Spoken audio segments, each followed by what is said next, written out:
Welcome. দেখছেন সময় কলকাতা, সঙ্গে রয়েছি আমি গোপা। শুরু করছি টলি হলি বলি। প্রথমে একটু বলিউডের খবরের দিকে নজর রাখবো। সম্প্রতি ঝলক দিখলা যা টেলিভিশন শোতে নাচে মাতিয়ে তুলেছেন সারা দেশকে, আর এই শোয়ের জন্যই এখন দৃষ্টি তারই ওপর। নৃত্য কুশলতা ছাড়াও নীল অ্যান্ড নিকি, সরকার, অন্তর, 1, 2, 3 ইত্যাদি ছবির জন্য তনিষা মুখার্জি জনপ্রিয়। সম্প্রতি একটি সাক্ষাৎকারে উদয় চোপড়ার সঙ্গে তার বিচ্ছেদের কাহিনী তুলে ধরেন। 2 বছরের সম্পর্কে কেনই বা ইতি টেনেছিলেন তনিষা?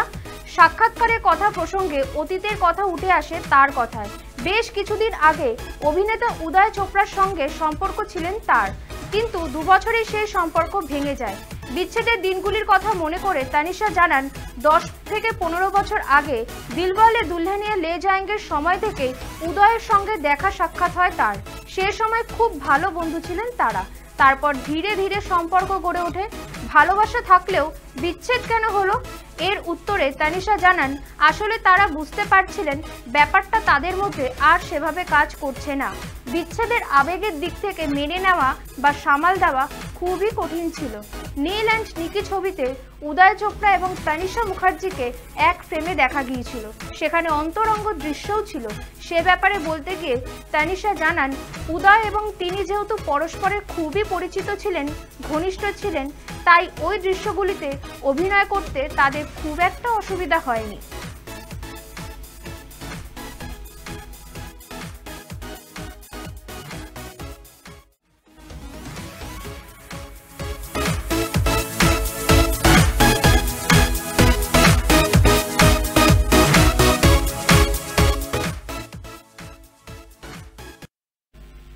অ্যানিমেল, পুষ্পা, বলিউড ও দাক্ষিণাত্যকে এক হাতে বেশ ভালোভাবেই সামলাচ্ছেন রশিকা মান্দানা।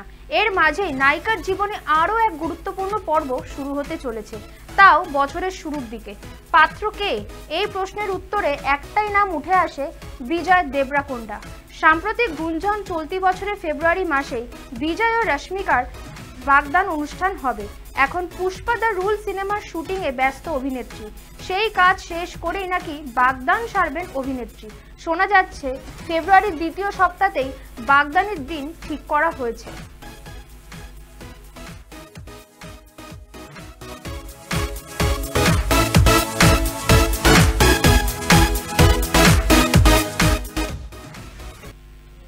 অ্যানিমেল ছবি ঘিরে যেন বিতর্কের শেষ নেই।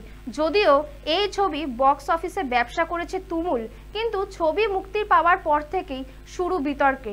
সমালোচকদের একাংশের দাবি, এই ছবিতে নারীদের অবমাননা করা হয়েছে।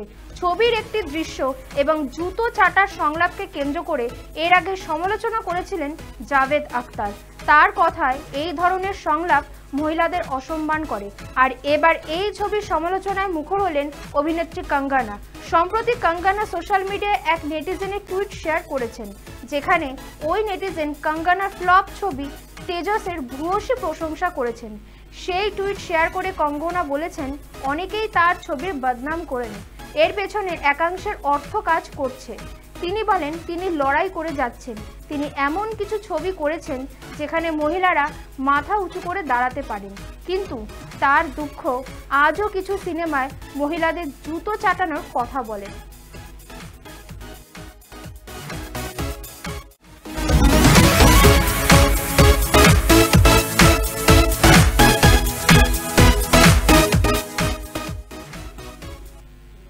জন হালদার পরিচালিত ওয়েব সিরিজ 36 ঘন্টা, যেখানে মুখ্য চরিত্রে ফুটিয়ে তোলা হয়েছে একজন লোভী কিন্তু ঋণে জর্জরিত হয়ে পালিয়ে বেড়ানোর মানুষের কাহিনী। যে চরিত্রের নাম নিহার, ব্যবসা সামলাতে মোটা টাকা ঋণ নেওয়া এবং তারপরেই শেয়ার মার্কেটে ধস। রাতারাতি অভাব এসে কড়া নাড়ে নিহারের দরজায়, আর এই সমস্যা থেকে বাঁচতে আবার ধার। এদিকে বাড়তে থাকে পাওনাদের তাগাদা, আর এসবের মাঝেই নিহারের হাতে আসে এক ব্যাগ টাকা, আর তা দেখে লোভ সামলাতে পারে না নিহার। এই টাকা আত্মসাৎ করতে গিয়ে নিহারের জীবনে আসে নতুন মোড়। এই প্রেক্ষাপটেই তৈরি 36 ঘন্টা ওয়েব সিরিজটি। সিরিজে মুখ্য চরিত্রে অভিনয় করেছেন অভিনেতা কৌশিক বসু। তিনি ছোট পর্দাতেও অভিনয় করছেন একই সাথে। এছাড়াও ছবিতে আছেন দেবশ্রী রায়, রিয়া গঙ্গোপাধ্যায়, সোমনাথ চক্রবর্তী, প্লাবন বসু সহ বিশিষ্টরা। ওয়েব সিরিজ নিয়ে আশাবাদী কৌশিক।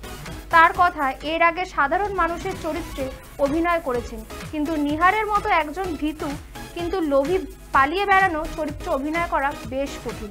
তিনি আশা করছেন চরিত্রটি মানুষের মনে জায়গা করে নেবে।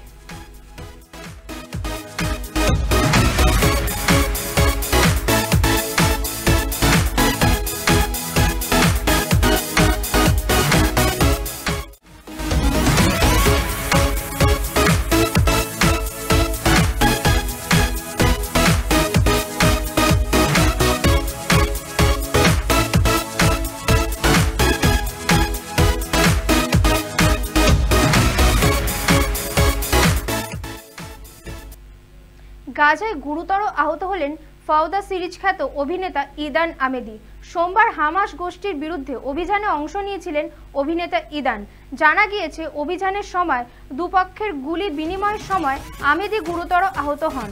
এই মুহূর্তে গাজার একটি হাসপাতালে চিকিৎসাধীন রয়েছেন তিনি। অভিনেতার পাশাপাশি গায়ক হিসেবেও পরিচিত ইদান নেটফ্লিক্সের ফাওদা সিরিজে অভিনয় করে জনপ্রিয়তার শীর্ষে পৌঁছে গিয়েছিলেন ইদান আমেদি। গত 7ই অক্টোবর হামাসের বিরুদ্ধে অভিযান চালানোর সময় দেশের যুবকদের বাহিনীতে যোগ দেবার জন্য আবেদন জানিয়েছিল নেতানিয়াহুর সরকার। একই সঙ্গে ডাক পেয়েছিলেন সেনাবাহিনীরা। 2015 সালে নেটফ্লিক্সে মুক্তি পায় ফাওদা। প্রথম থেকেই ফাওদা সিরিজ নজর কেড়ে নেয়।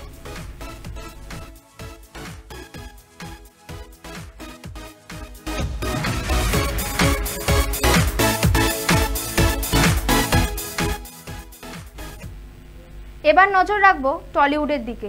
রিয়েলিটি শো তা বাংলায় হোক বা হিন্দি, ছোট পর্দার দর্শক দারুণ উপভোগ করেন। তারকাদের ব্যক্তিগত জীবনের খুঁটিনাটি যেহেতু ফাঁস হয়, তাহলে সাধারণ মানুষের আগ্রহটাও অনেকটাই বেশি থাকে। দিদি নাম্বার 1-এর মঞ্চ বা দাদাগিরি সেলেবদের উপস্থিতির শোয়ের জনপ্রিয়তাকে আরও এক ধাপ বাড়িয়ে দেয়। সেই রকমই একটি পপুলার রিয়েলিটি শো ঘরে ঘরে জি বাংলা। বাংলা ফিল্ম ইন্ডাস্ট্রির স্টারদের বাড়িতে আসেন শোয়ের সঞ্চালক অপরাজিতা আড্ড বা বিশ্বনাথ বসু। হাসি মজা গল্পে বেশ জমে ওঠে এই রিয়েলিটি শো। সম্প্রতি ঘরে ঘরে জি বাংলায় অতিথি হিসেবে উপস্থিত ছিলেন সঙ্গীত শিল্পী রূপঙ্কর বাগচি। তার জীবনের খুঁটিনাটি, বাবার অনুপ্রেরণায় কিভাবে শিল্পী হয়ে ওঠেন, সবটাই সকলের সঙ্গে শেয়ার করেন। পাশে ছিলেন তার স্ত্রীও।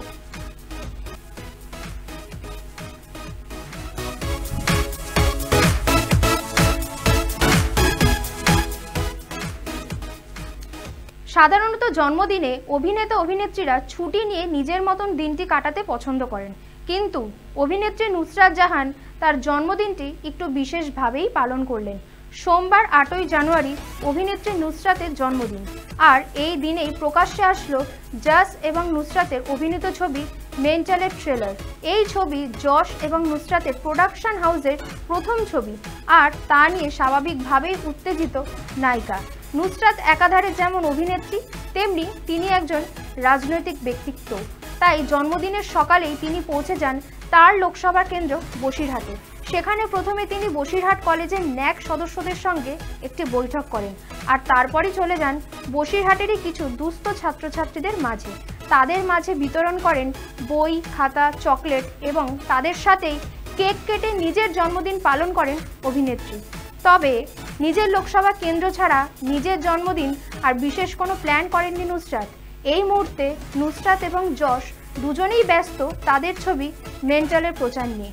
এই ছবিতে অভিনেতা যশকে দেখা যাবে একজন পুলিশ অফিসারের চরিত্রে। অভিনেত্রীর কথায় এই মুহূর্তে তারা সমস্ত পরিকল্পনা বাঁচিয়ে রাখছেন।